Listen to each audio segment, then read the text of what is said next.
Bonjour les enfants, bonjour Sam, bonjour Julie, bonjour Pablo. Est-ce que vous avez déjà entendu parler du Yéti? Le Yéti, c'est un animal imaginaire qui ressemble un peu à un grand singe ou à un ours, on ne sait pas trop, et qui vit dans les montagnes, dans la neige. Et voici qu'on a trouvé un Yéti qui n'aimait pas la neige. Vous voyez sa tête déjà. Raymond est un Yéti qui n'aime pas la neige. Et pour un Yéti, ne pas aimer la neige, c'est vraiment incroyable. Et très compliqué aussi, car Raymond vit dans les montagnes de l'Himalaya. Tout est blanc autour de lui. Raymond adore aller à l'école. Ses raquettes aux pieds, il s'y précipite à peine sorti de chez lui. Mais souvent, à son retour, il a tellement neigé qu'il confond la porte d'entrée de sa maison avec une corne de yak. Comme tous les petits Yétis, Raymond ne tient pas en place. Sa mère peut bien lui demander de jouer sagement dans sa chambre, il n'en fait qu'à sa tête et prend la poudre d'escampette. Évidemment, ses parents ne mettent jamais longtemps à le retrouver. Jeannette, Anselme et Marcel sont les meilleurs amis de Raymond. Tous les trois adorent faire des batailles de boules de neige.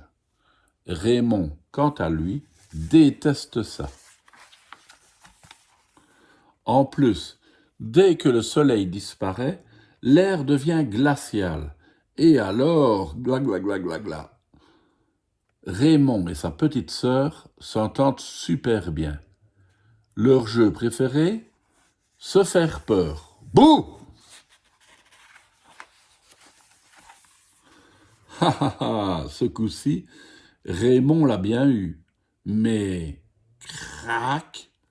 1 000 millions de 1000 flocons, on ne peut même plus se faire peur tranquillement. Excédé, Raymond a bien essayé de ramasser toute la neige. Mais à peine avait-il fini qu'il neigeait à nouveau. Alors il a brûlé des bousses de yak séchées pour la faire fondre. Mais l'odeur s'est révélée abominable.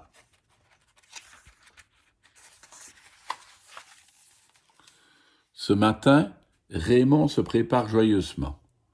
Pour son anniversaire, son père lui a offert une nouvelle canne à pêche et Raymond a hâte de la tester.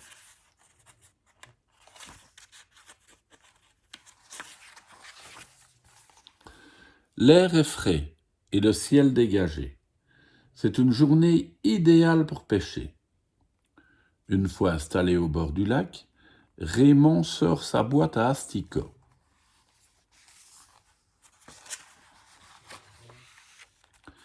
Et voilà, il ne lui reste plus qu'à patienter. Bizarre comme le ciel est en train de se couvrir. Oh non, il se met à neiger.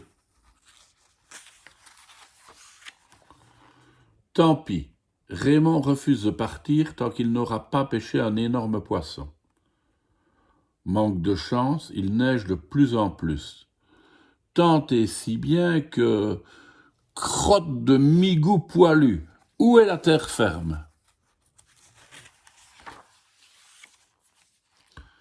Voyons voir, ça devrait être dans cette direction. Plouf! Bougre d'esquimau à la crème fouettée, râla Raymond. J'en ai par-dessus la moumoute de la neige. Si seulement elle n'existait pas. Mais là voilà la solution. Raymond doit faire disparaître la neige et ses problèmes seront réglés. Le jeune Yéti réfléchit. Et s'il répandait du sel dans tout le village? À l'école, sa maîtresse leur a expliqué que le sel faisait fondre la neige. Raymond se met aussitôt au travail. Hurrah, ça fonctionne! La neige fond. En revanche, le sel pénètre partout, y compris dans l'eau du puits. Arc! Pouah! C'est imbuvable.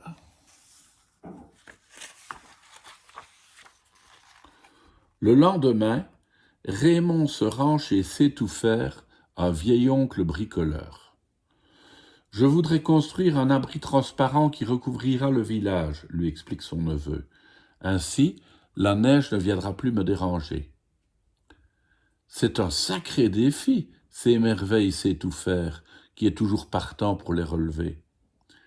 Après avoir réuni 1 millier de briques en verre transparent, Raymond et son oncle s'attellent à la construction du dôme. Quelques jours plus tard, le dôme est achevé. Fier de lui, Raymond va se coucher. Mais le lendemain matin, tous les habitants du village sont furieux. « Raymond !» hurle son père. « Zut ! La neige a recouvert le dôme et on n'y voit plus rien. »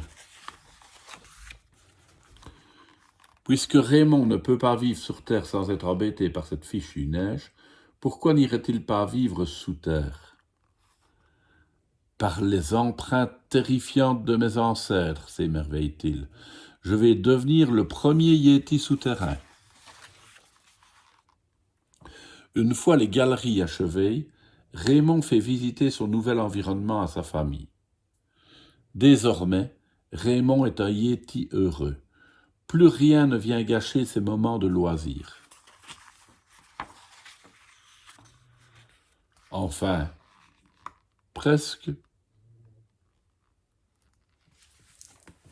Et ben voilà, après avoir été embêté par la neige, il l'est par l'eau. N'a pas de chance, hein, Raymond. À demain les enfants.